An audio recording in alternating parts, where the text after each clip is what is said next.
সবাইকে স্বাগত জানাই ইয়োর স্কুল বাংলা ইউটিউব চ্যানেলে।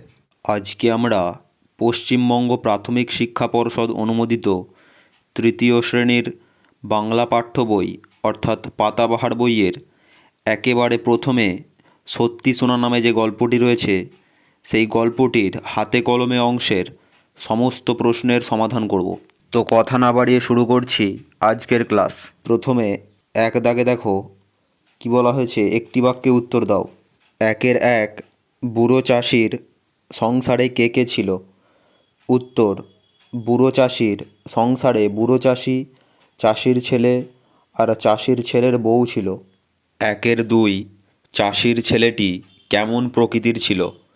উত্তর, চাষির ছেলেটি খুব অলস আর লোভী ছিল। একের তিন, বাপের কথা শুনে ছেলের মনের অবস্থা কেমন হলো? উত্তর, বাপের কথা শুনে ছেলের মনে লোভ হলো। একের চার, বুড়ো চাষি কোন কথাটা তাঁর ছেলেকে বলে যাননি? উত্তর, চাষের জমির ঠিক কোন জায়গায় সোনা পোঁতা আছে সে কথা বুড়ো চাষি তাঁর ছেলেকে বলে যাননি। এরপর দুই দাগে দেখো বলা হয়েছে সংক্ষেপে উত্তর দাও। দুয়ের এক, চাষির ছেলে সকাল থেকে রাত পর্যন্ত কতটা জমি খুঁড়েছিল? উত্তর, চাষির ছেলে সকাল থেকে রাত পর্যন্ত 5 বিঘে জমি খুঁড়েছিল। দুয়ের দুই, চাষির ছেলের প্রথম রোজগারে কে খুশি হয়েছিল? উত্তর, চাষির ছেলের প্রথম রোজগারে তার বউ খুব খুশি হয়েছিল। দুয়ের তিন, গল্পে কোদাল দিয়ে মাটি খোঁড়ার কথা বলা আছে, আর কি কি জিনিস দিয়ে মাটি খোঁড়া যায় বলে তোমার জানা আছে? উত্তর, লাঙল, শাবল, ট্রাক্টর, নিড়ানি প্রভৃতি দিয়ে মাটি খোঁড়া যায়। দুয়ের চার, সত্যি শোনা গল্পটির মতো আর কোন গল্প তোমার জানা আছে? জানা গল্পটি বন্ধুদের শোনাও। উত্তর, সত্যি শোনা গল্পটির মতো আরেকটি গল্প আমি জানি, সেটির নাম হলো একতাই বল। তারপর তিনের দাগ দেখো কি বলা হয়েছে, বন্ধনীর মধ্যে থেকে ঠিক উত্তরটা বেছে নিয়ে পুরো কথাটা আবার নিচে লেখো। তিনের এক দেখো কি বলা হয়েছে, ছেলের চোখ দুটো লোভে ঝকঝক, চকচক, ঝকমক নাকি ঝিকমিক করে ওঠে? তো এটির উত্তর হবে চকচক। তাহলে পুরো বাক্যটি লিখলে হবে, ছেলের চোখ দুটো লোভে চকচক করে ওঠে। তিনের দুই, চাষির ছেলের বউ ছিল খুব চালাক, সরল, বোকা নাকি বুদ্ধিমতী? এটির উত্তর হবে বুদ্ধিমতী। পুরো বাক্যটি লিখলে হবে, চাষির ছেলের বউ ছিল খুব বুদ্ধিমতী। তিনের তিন, বউ বলেছিল সোনা যদি পাও তবে আমাদের, তোমার, মজুরদের নাকি আমার কপাল ফিরে যাবে? তো এটির সঠিক উত্তর হবে আমাদের। অর্থাৎ পুরো কথাটা হবে, বউ বলেছিল সোনা যদি পাও তবে আমাদের কপাল ফিরে যাবে। তিনের চার, চাষির ছেলে ফসল কাটার পর তা কম পয়সায় দোকানে, হাটে নাকি বাজারে বিক্রি করে? এটির উত্তর হবে হাটে। তাহলে পুরো কথাটা লিখলে হবে, চাষির ছেলে ফসল কাটার পর তা হাটে বিক্রি করে। এরপর চার দাগে দেখো বলা হয়েছে সংক্ষিপ্ত উত্তর লেখো। চারের এক, চাষির ছেলে নিজে চাষ আবাদ করার কথা ভাবতে পারতো না কেন? উত্তর, সত্যি শোনা গল্পে চাষির ছেলে নিজে চাষ আবাদ করার কথা ভাবতে পারতো না কারণ সে ছিল খুব অলস প্রকৃতির। শুয়ে বসে দিন কাটাতেই সে বেশি পছন্দ করত। চারের দুই, শেষ পর্যন্ত চাষির ছেলের মাঠে কাজ করতে যাওয়ার কারণ কী ছিল? উত্তর, সত্যি শোনা গল্পে বুড়ো চাষির ছেলে তার বাবার কথা অনুযায়ী লুকানো সোনা পাওয়ার আশায় দুজন মজুরকে জমি খুঁড়তে লাগায়, কিন্তু বউয়ের পরামর্শ শুনে চাষির ছেলে ভাবে মজুরেরা সোনার তাল পেয়ে সরিয়ে ফেলতে পারে, তাই জমিতে কাজ করতে করতে মজুরদের ওপর নজর রাখার জন্য চাষির ছেলে মাঠে কাজ করতে গিয়েছিল। চারের তিন, চাষির ছেলের বউ কোন সময়কে বীজ বোনার উপযুক্ত সময় বলেছে? উত্তর, সত্যি শোনা গল্পে চাষির ছেলের বউ বর্ষার সময়কে বীজ বোনার উপযুক্ত সময় বলেছে। 4-এর 4, সে কোথা থেকে বীজ কিনে এনেছিল? উত্তর, সত্যি শোনা গল্পে চাষির ছেলের বউ হাট থেকে বীজ কিনে এনেছিল। 4-এর 5, সে কিসের বীজ কিনেছিল? উত্তর, সত্যি শোনা গল্পে চাষির ছেলের বউ হাট থেকে ধানের বীজ কিনে এনেছিল। 4-এর 6, গল্পের কোন মানুষটাকে তোমার সবচেয়ে বেশি পছন্দ হলো? উত্তর, সত্যি শোনা গল্পে চাষির ছেলের বউকে আমার সবচেয়ে বেশি পছন্দ হলো কারণ সে বুদ্ধিমতী। তার পরামর্শ শুনেই তার অলস স্বামী জমিতে মাটি খুঁড়তে গিয়েছিল। কিছুদিন পরে জমিতে সোনার মতো ফসল ফলে। সেই ফসল হাটে বিক্রি করে তারা 1 থলি টাকা পায়। তারপর 5 দাগে দেখো, বলা হয়েছে নিজের ভাষায় উত্তর দাও। 5-এর 1, সেটা বলবো বলেই তো ডেকেছি তোমায়। কে এই কথা বলেছে? সে কাকে এই কথা বলেছে? সে তাকে কি বলার জন্য ডেকেছিল?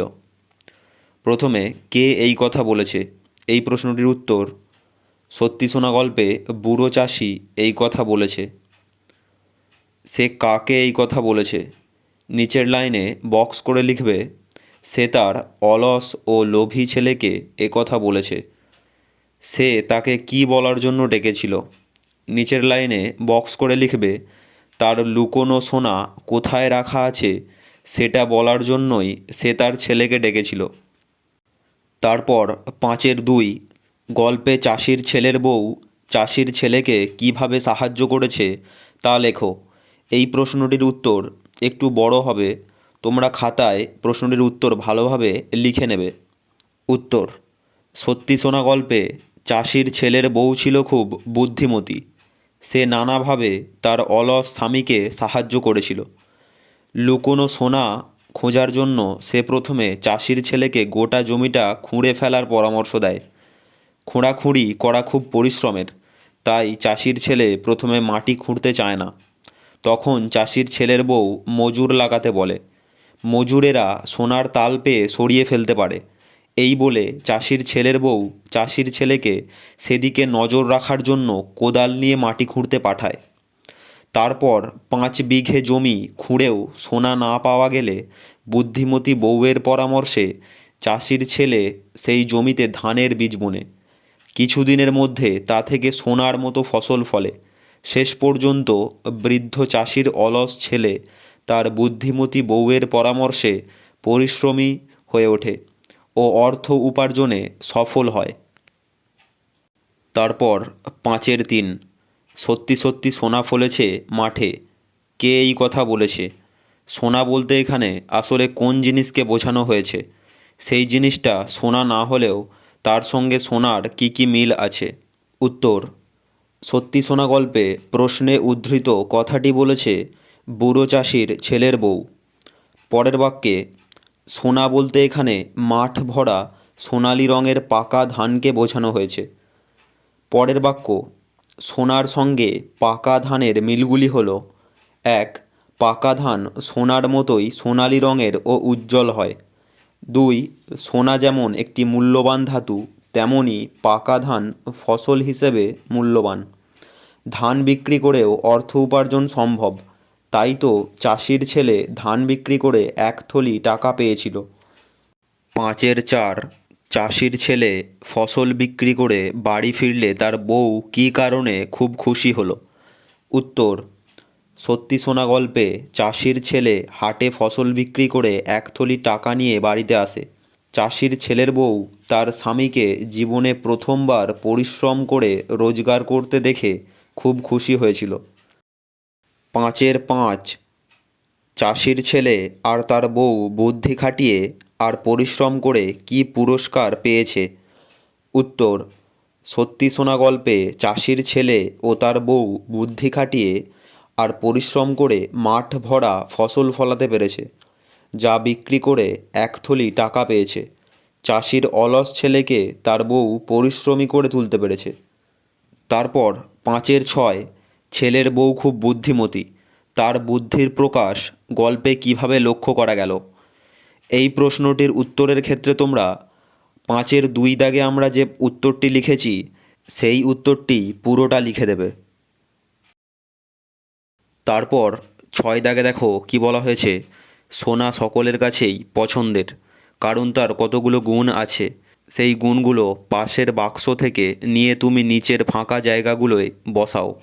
6-1, পিতলের থালাটা সোনার মতোই ড্যাশ, শূন্যস্থানে হবে চকচকে, অর্থাৎ পিতলের থালাটা সোনার মতোই চকচকে। 6-2, পাকা ধান সোনার মতোই ড্যাশ, শূন্যস্থানে হবে ঝলমলে, অর্থাৎ পাকা ধান সোনার মতোই ঝলমলে। 6-3, ড্যাশ সোনা দিয়ে গয়না বানানো যায় না, শূন্যস্থানে হবে আসল, অর্থাৎ আসল সোনা দিয়ে গয়না বানানো যায় না। 6-4, রূপো চকচকে হলেও সোনার চেয়ে কম দামি, অর্থাৎ শূন্যস্থানে হবে দামি। অতএব পুরো বাক্যটি হবে রূপো চকচকে হলেও সোনার চেয়ে কম দামি।